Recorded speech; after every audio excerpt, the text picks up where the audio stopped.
Assalamualaikum warahmatullahi wabarakatuh. Perkenalkan, nama saya Rati Islami dengan NIM 1321111331010 dari kelas A1.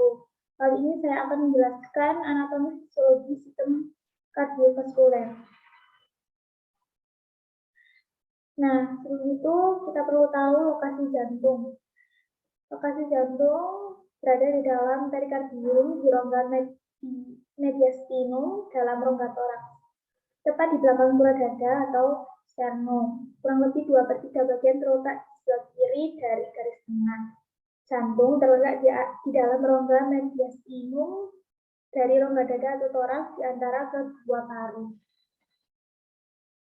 Nah, berikut adalah gambaran letak jantung. Seperti lihat, jantung berada di antara paru-paru. Nah, perikardium merupakan selaput yang mengitari jantung yang terdiri dari atas dua lapisan. Yang pertama, perikardium parietalis, lapisan luar yang lekat pada tulang dada dan selaput paru. Yang kedua, perikardium visceralis, yaitu lapisan permukaan dari jantung itu sendiri yang disebut epikardium. Di antara kedua lapisan tersebut terdapat sedikit cairan lumas yang berfungsi untuk mengurangi gesekan yang timbul akibat gerak jantung saat memompa. Cairan tersebut disebut cairan perikardium. Lalu fungsi jantung, yaitu sebagai pompa ganda agar terjadi aliran dalam pembuluh darah yang disebabkan adanya pergantian antara kontraksi sistolik dan relaksasi diastolik. Lapisan jantung terdiri atas 3 lapisan. Yang pertama, lapisan luar, yaitu epikardium atau perikardium visceralis. Kemudian yang kedua ada lapisan tengah yang disebut miokardium, dan yang terakhir yaitu lapisan dalam atau endokardium. Ruang jantung sendiri terdiri dari 4 ruangan, yaitu 2 ruang yang berdinding tipis yang disebut atrium atau seramik, yaitu ada atrium kanan, lalu ada atrium kiri, kemudian 2 ruangan yang berdinding tebal yang disebut ventricle atau bilik, yaitu ada ventricle kanan dan ventricle kiri. Berikut adalah anatomi jantung. Yang pertama ada atrium kanan yang berfungsi sebagai penampung darah yang rendah oksigen dari seluruh tubuh. Darah tersebut mengalir melalui vena cava superior, vena cava inferior, virus coronarius yang berasal dari jantung sendiri. Kemudian darah dipompa ke ventricle kanan lalu ke paru. Atrium kiri berfungsi menerima darah yang kaya oksigen dari kedua paru melalui 4 buah vena pulmonalis. Kemudian darah mengalir ke ventricle kiri lalu ke seluruh tubuh melalui aorta.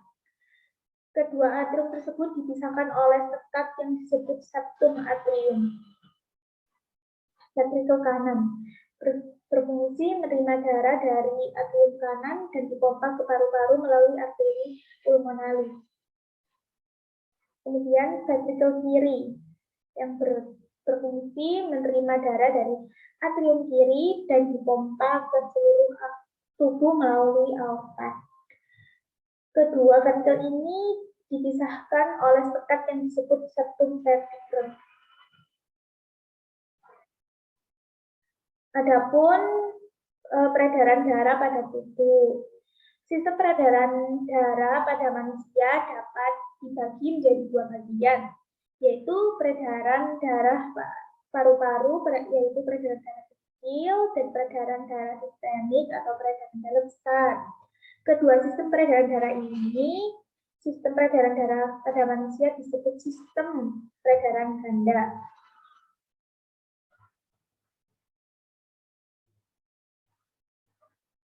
Berikut adalah gambaran dari peredaran darah. Berikut ada kapiler paru-paru, arteri pulmonalis, Kemudian ada vena pulmonaris, sendi kanan, sendi kiri, vena cava, aorta, kemudian ada kapiler organ. Darah yang mengandung sisa metabolisme dan karbon dioksida kembali ke sendi kanan jantung melalui pembuluh balik. Kemudian peredaran darah besar ini mengalir dari jantung ke seluruh tubuh. Kemudian kembali lagi ke jantung. Peredaran darah manusia selalu melalui pembuluh darah. Oleh karena itu, peredaran darah manusia disebut peredaran darah tertutup. Katup-katup jantung. Katup atrioventrikuler letaknya di antara atrium dan ventrikel. Yang terletak di antara atrium kanan dan ventrikel kanan terdiri dari 3 katup disebut katup trisputid. Katup yang terletak di antara atrium kiri dan ventrikel kanan terdiri dari 2 katup disebut katup mitral. Katup ini berfungsi memungkinkan darah mengalir dari masing-masing atrium ke ventrikel pada masa diastole ventrikel dan mencegah aliran balik saat sistole ventrikel kontraksi. Dalam prosesnya terdapat diastolik yaitu pengisian, ada regurgitasi atau aliran balik, dan insufisiensi yaitu aliran gagal. Katup semilunar. Katup terletak pada arteri pulmonalis memisahkan pembuluh pulmonal dari ventrikel kanan. Katup aorta terletak antara ventrikel kiri dan aorta. Kemudian adanya katup semilunar memungkinkan darah mengalir dari masing-masing ventrikel ke arteri pulmonalis atau aorta selama sistole ventrikel dan mencegah aliran balik waktu diastole ventrikel. Adapun bagian dari katup atrioventrikel, yang pertama ada tricupid, yang kedua adalah discupid atau mitral. Kemudian ada katup semilunar ventrikel, yang pertama ada pulmonalis, yang kedua ada aorta. Adapun 3 periode kerja jantung, yang pertama ada periode kontraksi atau periode systole, yaitu merupakan suatu keadaan ketika jantung bagian ventrikel menguncup, katup diskus dan tricuspidalis tertutup, katup aorta dan katup arteri pulmonalis terbuka. Akibatnya darah dari ventrikel dekstra mengalir ke arteri pulmonalis, ke paru-paru kiri dan kanan, dan darah dari ventrikel sinistra mengalir ke aorta, lalu ke seluruh tubuh. Periode dilatasi atau periode diastole, suatu keadaan ketika jantung mengembang, katup diskus dan tricuspidalis terbuka. Darah dari atrium sinistra masuk ke ventrikel sinistra, serta darah dari atrium sinistra mengalir ke ventrikel distra. Selanjutnya, darah yang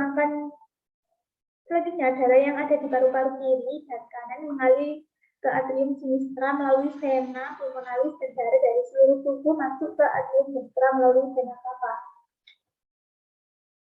Yang terakhir ada periode istirahat, yaitu waktu antara periode kontraksi dan dilatasi ketika jantung berhenti 1/10 detik. Pada waktu beristirahat, jantung menguncup sebanyak 70-80 kali per menit. Pada tiap kontraksi, jantung akan memindahkan darah ke aorta sebanyak 60-70 cc. Siklus jantung. Siklus jantung adalah kejadian yang terjadi dalam jantung selama peredaran darah. Gerakan jantung terdiri dari 2, yaitu kontraksi sistole dan dilatasi diastole. Kontraksi kedua atrium serentak dan pendek disebut sistole atrial dan diastole atrial. Lama kontriksi ventrikel 0,3 detik dan dilatasi ventrikel 0,5 detik. Kontriksi ventrikel lebih lama dan lebih kuat. Bunyi jantung. Selama gerakan jantung terdengar 2 macam suara yang disebabkan oleh katup-katup yang menutup. Bunyi pertama ketika menutup katup atrioventrikel, bunyi yang panjang. Kemudian bunyi kedua yaitu ketika menutup katup semilunar, bunyi yang pendek dan tajam. Kelainan katup disebut bunyi bising atau murmur. Sifat otot jantung. Di dalam otot jantung terdapat jaringan khusus yang menghantarkan aliran listrik. Jaringan tersebut mempunyai sifat-sifat khusus. Yang pertama ada otomatisasi, yaitu menunjukkan impuls atau rangsangan secara spontan. Yang kedua ada irama atau ritmis, yaitu pembentukan rangsangan yang teratur. Yang ketiga ada daya konduksi, yaitu kemampuan untuk menghantarkan, dan yang terakhir ada daya rangsang, kemampuan untuk bereaksi terhadap rangsangan. Dan yang terakhir, lalu ada konduksi jantung normal. Yang pertama ada sinoatrial node atau nodus sinoatrial adalah alat pacu jantung listrik. Yang kedua ada arteri-ventricular node atau nodus anteri-ventricular, yaitu menerima impuls yang berasal dari FA node. Yang ketiga ada bundle of His atau berkas His adalah menghubungkan listrik antara atrium dan ventricle. Yang keempat ada Purkinje fibrous atau serabut Purkinje, yaitu mendistribusikan impuls ke ventricle. Curah jantung. Curah jantung adalah jumlah darah yang dipompa ventricle dalam 1 menit. Sedangkan volume sekuncup adalah jumlah darah yang dipompa ventricle setiap sistol. Curah jantung sama dengan isi sekuncup kali frekuensi denyut jantung per menit. Misalnya isi ventricle pada akhir sistol 120 cc, isi sekuncup sama dengan 80 cc, volume terakhir sistol atau volume residu sama dengan 40 cc. Curah jantung pada orang dewasa kurang lebih 5 liter. Sekian dari saya. Bila ada salah kata mohon maafkan. Wassalamualaikum warahmatullahi wabarakatuh.